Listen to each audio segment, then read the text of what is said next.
Radhe Radhe. Welcome to my channel. मैं कुसुम मिश्रा।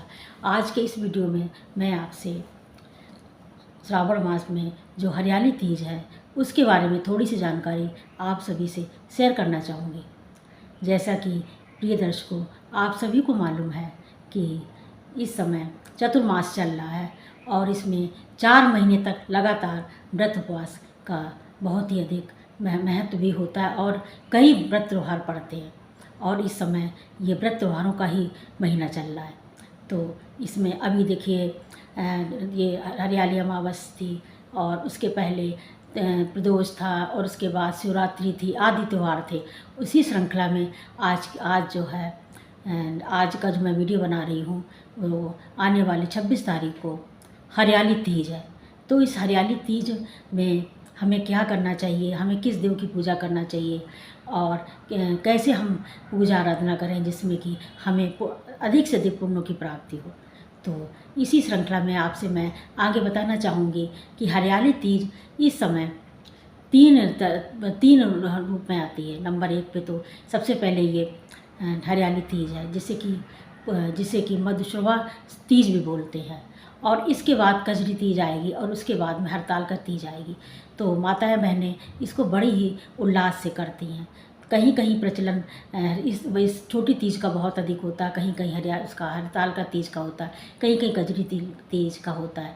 तो ये अपने समय परिस्थिति के अनुसार से समय काल और अपने क्षेत्र के हिसाब से होता है। तो जैसा भी आपके यहाँ होता हो, अगर आपके यहाँ तीज का व्रत ये होता है, ये हरियाली तीज, तो अवश्य आप करिए और इसकी कैसे पूजा विधि है उसके सबके बारे में बताऊंगी।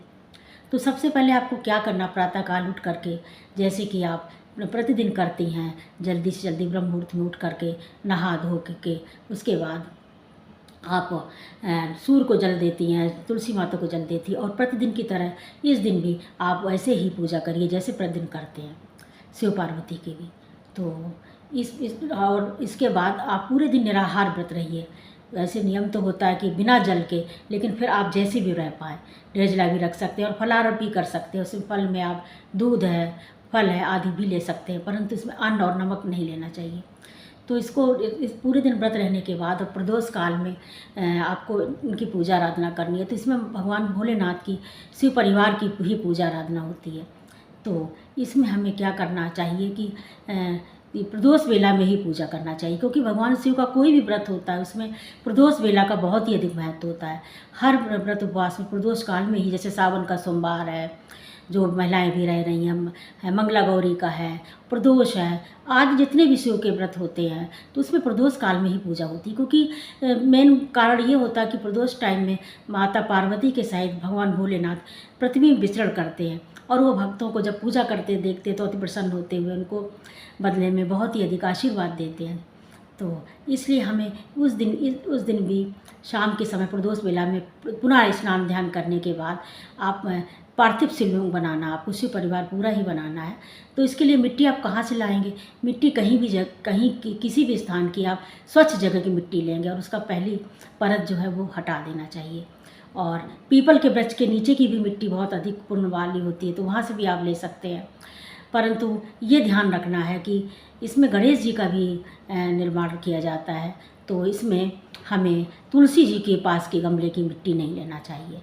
और अगर आपके पास व्यवस्था ना हो तो आप ऐसा कर सकते हैं कि पूरे शिवलिंग तो पूरा बना सकते हैं, परंतु गणेश जी की प्रतिमा या उनको मानसिक रूप मान के आप उनकी आराधना कर सकते हैं। तो आप ऐसा करिए कि आप मिट्टी ले आइए और मिट्टी ला के आप शिवलिंग बनाइए जिसमें कि आपका समय से सब कुछ तैयार हो जाए। और मैंने भी शिवलिंग बना लिया है। इसका त्योहार उठा लेती हैं और इस व्रत को रखने के एक दिन पूर्व से ही अपनी तैयारी कर लेना चाहिए। जैसे कि मेहंदी लगा लेना चाहिए, अपना श्रृंगार के लिए चूड़ी आदि सब व्यवस्थित कर लेना चाहिए और दूसरे दिन प्रातःकाल उठ के पूजा आराधना करना चाहिए।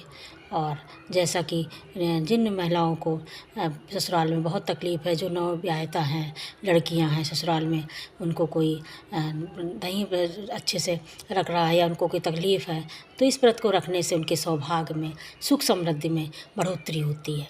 तो ये व्रत अवश्य रखना चाहिए। मैंने ये शिव परिवार बना लिया पहले से। तो आप भी ऐसे ही बना लीजिएगा। ये पार्वती जी हैं, ये गणेश जी हैं और ये हमारे ये शंकर जी हैं। तो मैंने इनको सभी को आसन दे देना चाहिए, क्योंकि ज़मीन में किसी को नहीं बैठाना चाहिए। तो मैंने ये तीनों भगवान जी को आसन दे दिया है।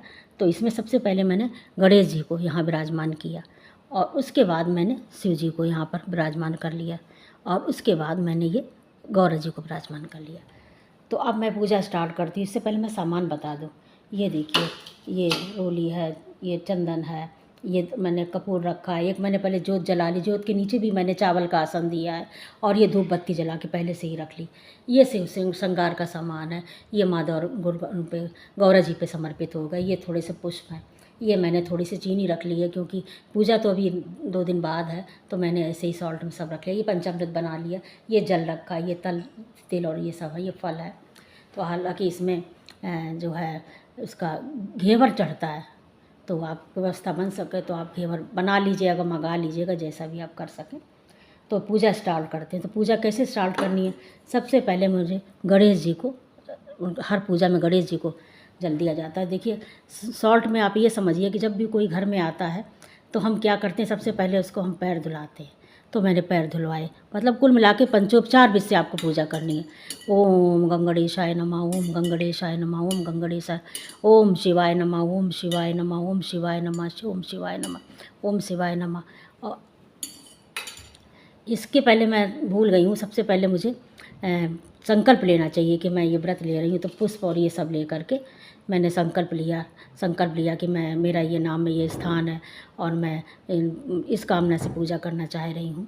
तो वैसे करके भगवान मेरी पूजा संपूर्ण करने में सहायक बनिए, ऐसा कहते हुए उनको चरणों में समर्पित कर देंगे। उसके बाद मैंने पूजा स्टार्ट करूँगी। तो मैं पुनः बता रही हूँ कि ओम गणेशाय नमः, ओम शिवाय नमः, ओम गौरा मैया की नमो नम, ओम ग्राम ग्रीम गुरुवे नमः, ओम गौरा मैया नमः, ओम गौराय नमः, ओम गौराय नमः। इस तरह से करने के बाद तो सबसे पहले तो गणेश जी को मैंने सिंदूर रोली से टीका किया।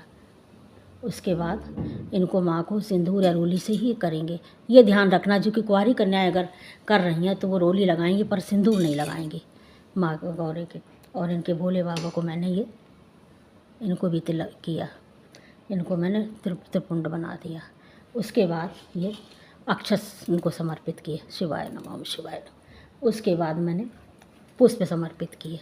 ओम पुष्पम समर्पयाम, पुष्पम समर्पयाम, पुष्पम समर्पयाम, पुष्पम समर्पयाम। और माता जी को ये मैंने कमल का फूल ही समर्पित कर दिया। उसके बाद बेलपत्र समर्पित किया। चाहे तो आप इसमें बेलपत्र में नमः शिवाय या राम राम कुछ भी लिख सकते हैं और चंदन से भी इसमें थोड़ा सा रोली कर तिलक कर सकते हैं। तो मैंने ये सब लगाया। उसके बाद शिवाय नमः, शिवाय नमः, शिवाय नमः, शिवाय नमः, ओम शिवाय नमः, ओम शिवाय नमः, ओम शिवाय नमः, ओम शिवाय नमः, ओम शिवाय नमः, ओम शिवाय नमः। ये सब मैंने किया। उसके बाद इनको तिल चढ़ा दिए। ओम शिवाय नमः, ओम शिवाय नमः, शिवाय नमः। उसके बाद पंचामृत भी इनको समर्पित किया। ओम शिवाय नमः, ओम शिवाय नमः, ओम शिवाय नमः, ओम गौराय नमः, ओम गणेशाय नमः, ओम गणेशाय नमः। उसके बाद माता जी को जो मैंने श्रृंगार का सामान था ये सब समर्पित कर दिया। चुन्नी समर्पित कर दी, श्रृंगार। उसके बाद नैवेद्य सो है, फल है, ये सभी को समर्पित कर दिया। नैवेद्य समर्पित किया इनको और ये थोड़ा सा प्रसाद ये भी समर्पित कर दिया। और इनको नैवेद्यम समर्पयाम ऐसे करके, और धूपम दर्श्याम, दीपम दर्श्याम, इसको दीप को मैं उठाऊंगी नहीं, ऐसे ही स्पर्श करा दूंगी। धूपम समर्पयाम, ओम धूपम दर्श्या, ओम दीपम दर्श्याम, धूपम समर्पयाम, धूपम समर्पयाम। उसके बाद में सबसे बाद में मैं इनको कपूर से आरती करूँगी। और तो वीडियो ज़्यादा बड़ा ना हो इसलिए थोड़ा सा मैं शॉर्ट में ही करे दे रही हूँ। आप चाहें तो ओम जय शिव ओमकारा या भगवान जी की जो भी आरती आती है वो आप कर सकते हैं। कर्पूर्ण गौरम कर्णावतारम संसार सारम भुजगेंध्यारम सदा वसंतम हृदयाल बिंदे भवम पमानी शैतम। अभी जो कुंवारी कन्याएं हैं, अब क्षमा प्रार्थना कर ली। मंत्रहीनम क्रियाहीनम भक्तिहीनम सुरेशम जस पूछतम मया देवा परपूर्णम तदस्तम, ऐसे कह के माता के ये सिंदूर है, ये अपने सिंदूर माँ को चढ़ाया। और सिंदूर चढ़ाने के बाद ये क्रिया सिर्फ सुहागिन औरतें ही करेंगी। सुहागिन जो महिलाएं हैं ये ओम गौरिया नमः, ओम गौरिया नमः। अब ये ध्यान रखना कि ये इसका मतलब ये होता है सुघार समर्पित करते हैं सिंदूर, तो जितने बार समर्पित करते उतने ही बार लेना है। तो इसको अपना पल्ला रख के, इनके चरणों में ये पल्ला है, ये रख के ऐसे रख के, अब देखिए एक हाथ से मैंने मोबाइल पकड़ रखा, इसलिए एक ही हाथ इस्तेमाल कर रही हूँ। रखने के बाद मैं ऐसे करके अपने, अब जो मैंने ये जो सामान चढ़ाया है ये तो सब हम यहाँ से उठा लेंगे, परंतु जो दीपक जला के रखा है उसको ऐसा ही रखा रहने देंगे। और जब भी हम पार्थिव शिवलिंग की पूजा करते हैं तो हमें इस शिवलिंग को पूजा के तुरंत बाद ही इसका विसर्जन कर देना चाहिए, इसको रखते नहीं हैं। अगर आपके पास प्रतिमा है तो आप पूरा ऐसे सजा ही रहने दीजिए आज के दिन, दूसरे दिन या अच्छे दिन किसी दिन हटाइए। परंतु अगर आपकी ये पार्थिव शिवलिंग से आपने की है पूजा तो इसका तुरंत आप विसर्जन भी कर दीजिए और क्षमा प्रार्थना कर लीजिए। और उसके बाद भगवान को भोग लगाने के बाद आप एक वक्त कुछ भी, जैसे आपके यहाँ पे प्रथा हो उस ढंग से आप व्रत भी रख सकते हैं, निराहार भी रख सकते हैं, निर्जला भी रख सकते हैं। जैसा आपने संकल्प किया है उसी ढंग से इस व्रत को आप आगे बढ़ाएंगे। और अगर आपके यहाँ व्रत पूरे दिन रहा जाता है तो दूसरे दिन इसका पारण करेंगे। और सूर्योदय के बाद नहा धो के पूजा पाठ समाप्त करने के बाद दान करके, और उसके बाद आप इसका आप कुछ भी भोजन प्रसाद में जो बनाए उसको आप ग्रहण कर सकते हैं। जय श्री राधे, धन्यवाद।